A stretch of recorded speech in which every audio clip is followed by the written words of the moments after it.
Hi everyone. Alright, so cold is getting a little bit better, a little flu rhythm. So I'm going to go ahead and cover what actually happened in last night's episode of The Walking Dead, Last Day on Earth. I'm going to go ahead and do a little bit of a review, my own reactions to certain things I did and did not like. I kind of mash it all into one video. So if you haven't seen the episode, please do so before doing anything else. Because I'm going to say things that did happen in the episode, so spoilers on that one if you haven't seen it. So with that kind of stated, I'm going to go ahead and just kind of jump into this one. There are a lot of things I did and did not like about this episode. In total, I mean, if I had to give it a 1 to 10, I'd probably give it an 8.5 due to certain things.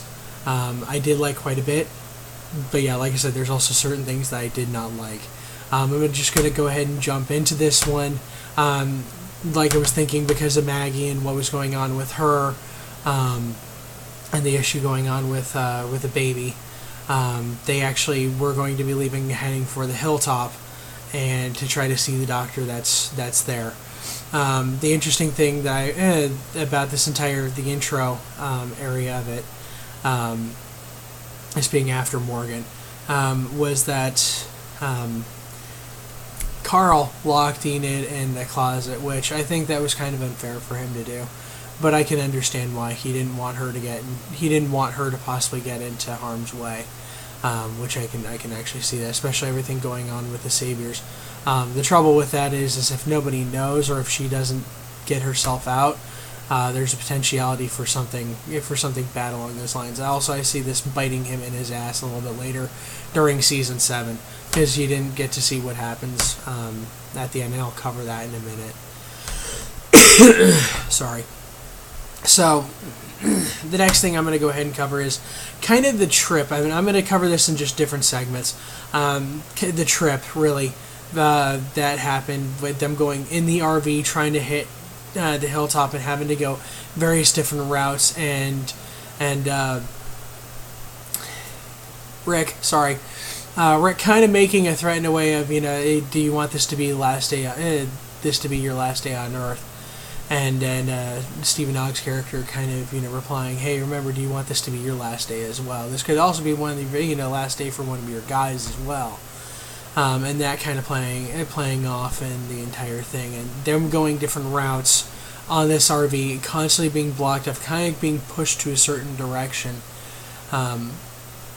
and them coming across the chain gang and seeing, something of Daryl's, Michonne's lock of hair, and I think it was a bolt or something like that, and them kind of realizing, okay, the Saviors probably got the group that went out.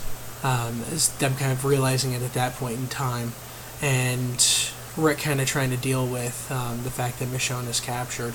You kind of tell he's starting to kind of flip out just a little bit when he was seeing that, and he wasn't exactly too sure what to do. In the entire RV scene, Eugene giving him the ways of how to make shells, bullets and everything, and his entire idea, and how to, other ideas that he has, I think it was a good idea, just in case something actually does happen to him, which we later find out that his idea of, taking the RV and kind of moving on, and the group trying to go off, and, kind of go their own way to try to get to the hilltop, which still doesn't succeed because they still get caught. I think him trying to do that was actually a really good idea. He was trying to save them, but ultimately it did not work. Now with... Sorry. I'll also try to see if somebody's trying to come up behind me. Now with that happening, I'm going to go ahead and skip the Negan part for right now, kind of hit something else up. The entire thing with Morgan, he finds Carol. He tries to help her out, and patches her up a little bit.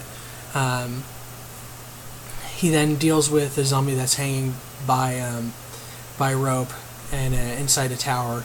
He takes him out and then cuts him down. And when he gets back, Carol has escaped.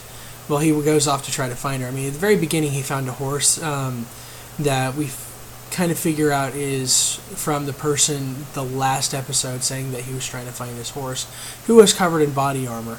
And that's a direct reference I'm feeling, and I've never read the comics, but I've kind of read up on certain things. I'm thinking to believe it might be part of the kingdom, and everything, and at some point in time I'm probably going to have to do a video on the kingdom after doing some research myself. Like I said, I've never read the comics. But yeah, he goes ahead and she runs off, and he has to try to find her again. Well, he finds her after she's on the ground, and the savior that's been kind of stalking her, chasing her, finally caught up to her, and he took her down, shot her in the arm, and then shot her in the leg. And he was about to walk off, and Carol kind of taunted him into coming back, and he was going to finish her off, and Morgan had to use that gun that Rick gave him to kind of kill the savior. So Rick, and especially Carol's been kind of that entire driving influence with him, saying that sometimes you absolutely do need to kill, and there's no chances of it not happening. You have to know what you want to kill for, and that it's going to be for people that you absolutely love and want to be around. Well, you're kind of noticing that Morgan, okay, he would definitely kill for Carol in that case. He wouldn't kill for Rick before he would kill for Carol. So that's kind of saying that there's an interesting dynamic and kind of relationship between the two of them. One I'm kind of wondering is going to happen with. And right after he takes the guy, the savior down, he's starting to try to figure out what to do with her. The armored guy that lost his horse, and also one of his friends, another armored guy and another horse from the kingdom most likely, walks up and he offers his assistance in helping after Morgan says, yeah, I found your horse, and I also found my friend too. So I'm not going to do predictions in this video. I'm just kind of, like I said, doing kind of a review, kind of that thing. I'll do a predictions video probably sometime within the next week of what I think is going to happen, probably in season 7 as far as everything is going on. And yeah, so the next thing I'm going to go ahead and just kind of handle is the entire Negan thing. And after that I'm going to say things I did and did not like. So Negan kind of coming out, the character's kind of getting taken and put onto the ground, flipping back over to the Rick and that entire group. Rick put on his knees, Maggie, all the group people that were in the RV, Sasha, Abraham, and actually there's an interesting dynamic between Abraham and Sasha. Abraham saying that he would definitely like to have children with Sasha if there's a possibility, that being stated in the RV when they were there. I'm going to be interested in seeing how he kind of turns out after this. But all of them getting kind of put down on their knees, and then you find out what they did with the 4 that got captured in the previous episode. Daryl, Michonne, Rosita, and Glenn. Sorry. They get taken out and they kind of get put down on their knees. And Negan starts talking, and he kind of does the entire... And this is one part that I did actually get to kind of see what happened in the comic books, and it's pretty much word for word, except they're not saying the word fuck in it. Something tells me that's directly from AMC. I heard before that AMC doesn't want him to say the fuck, the F word. But he's allowed to say shit and other things as well, which is kind of interesting. But it was pretty much pulled from the comic book almost directly in how he says things, and he's being kind of that imposing kind of character that they want him to be, especially in this situation, and Rick kind of realizing he has absolutely no control in the situation, and it's kind of starting to drive him a little bit crazy and kind of starting to really scare him, especially when Negan starts talking to Carl somewhat. And he's letting him know exactly what the situation is, that they're going to have to give half their stuff to him. Well, they're going to have to actually, saying they're just going to have to give their stuff to him, and that they're going to come after about a week, and that they better have stuff ready for them. and everything along those lines. And he also did say, "Oh, did you think you were going to go through this going unpunished? No, no, no.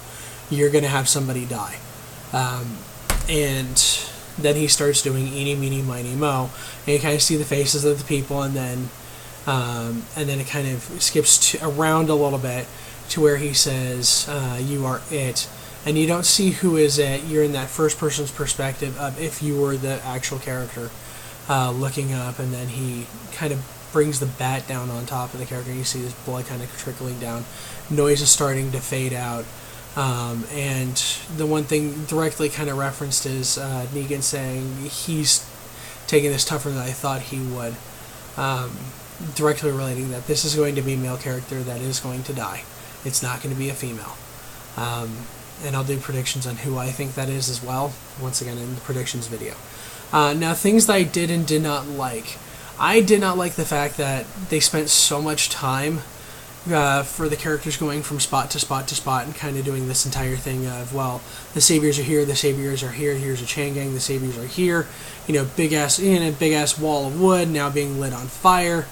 They could have spent a little bit less time on that, I felt, and they could have spent more time on what happened with Negan and actually letting us see who the character that actually died. Yeah, it's a cliffhanger. Yes, it's going to suck, and yes, I'm kind of hating the fact that they ended on a cliffhanger of that sort. I think that they could have done the same justice as doing it the comic book way. Once again, I haven't read the comic books, but I've seen kind of how the comic books are, and I've seen how book 100 is, and it ended off with Negan kind of walking away, telling them they better get their shit straight, and be ready for the first shipment in about a week or so. I think that they could have done the same thing, had the same amount of kind of bam, I guess you could say, in it, and the entire thing of here's a character, the character died, they get to show who it is, and now we're gonna wonder, okay, what are the characters gonna do next? How are they gonna survive? How are they gonna how are they gonna deal with this? Kind of moving forward. They could have gone that way. Whereas I've heard from the Talking Dead after show, I didn't watch a whole lot of it, that this was just the ending of one story arc, and how they're going to pick up on the next one, season 7, is they're going to start the next part of the story arc, finding out who died and how people are going to kind of go from there because of this character's death. I really don't like that personally, but we're just going to have to deal with it. Like I said, I feel that they could have spent a little bit more time on Negan, who he killed, and kind of gone from there, and him walking off saying that they need to get their shit straight. The entire thing with Carol and Morgan, I actually kind of liked. That was one of the big positives I actually enjoyed about this entire thing, was seeing the interactions between the two of them, and seeing just what she'll actually go through, and where she's actually at. Because now you're actually starting to understand where she is at as a character. She wants to die.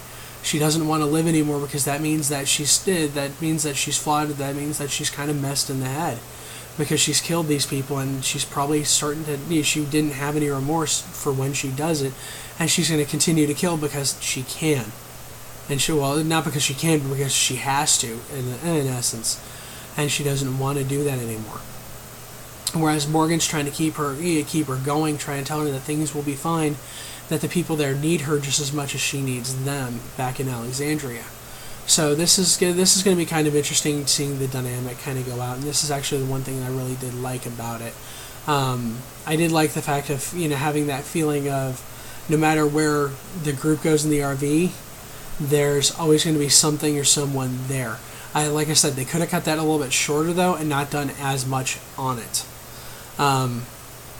Also, the scene happening over in Alexandria, where Father Gabriel is saying that, don't worry, he'll lead, he'll be in charge, he'll make sure everything's happening fine, he'll keep Judith safe, and Rick kind of leaving everything in charge of him. I think that was actually kind of beautifully done. They have a skeleton crew there, and I really don't think anything happened to Alexandria while they were gone. So with this, this is about 15 minutes long. I've stated what I do and do not like, and I'm going to go ahead and cut it here.